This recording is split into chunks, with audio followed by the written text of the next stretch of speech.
We're looking at my Royal Enfield Bullet. This is a sort of a general rant. I don't normally do rants, normally do how-to videos, but this is also a warning for anybody who's buying a used motorcycle. So this bike, and especially this is for bottom feeders. I'm what you would consider a bottom feeder. If I can find the cheapest possible deal on Craigslist, I'll go after it. So this bike sat in a police impound yard for a while, then some guy bought it and wanted to get it running and flip it as quick as he could. So how did he do that? Well, it had a blown fuse. So he decides he'll just omit the fuse box and twist the wires together and tape them. So this bike has no fuses on it. That's really, really scary. That might even be the reason my old battery died. So I'm going to put a new fuse box in it today. But just that kind of irresponsible behavior that endangers other people, I don't understand how you could morally do that rather than go look for the proper fuse and put the proper fuse in, or find the real problem or tell the person about it.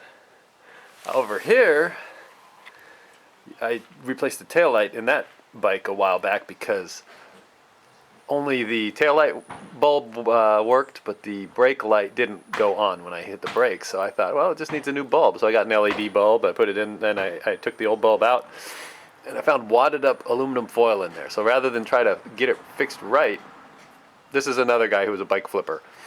It was a great deal, $2,800. It's like new.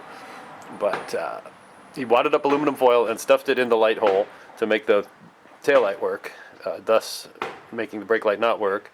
It had an oil leak in the oil tank, and rather than fixing it with a 25-cent O-ring, he drained 3/4 of the oil out of the bike, so when I test rode it, it didn't drip. And then when I got it home and filled it up with oil, it dripped. If your Buell is having that problem, you can watch my video on how to fix it.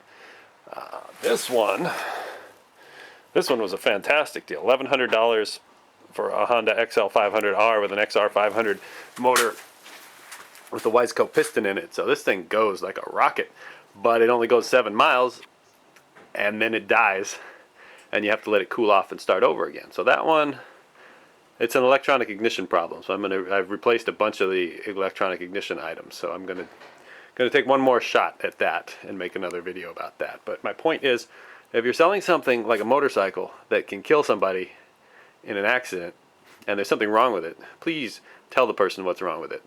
I don't know how, with a clear conscience, you could watch somebody ride down the road on something that could stall out on the freeway and get them run over.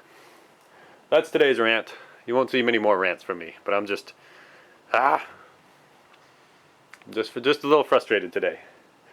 That is the challenge and the fun of buying a used motorcycle, especially one like this that's 20 or 30 years old, is you never know what kind of maniac or series of maniacs have owned it before you got to it, and you have to find all the problems and work them out before you fall down, go boom.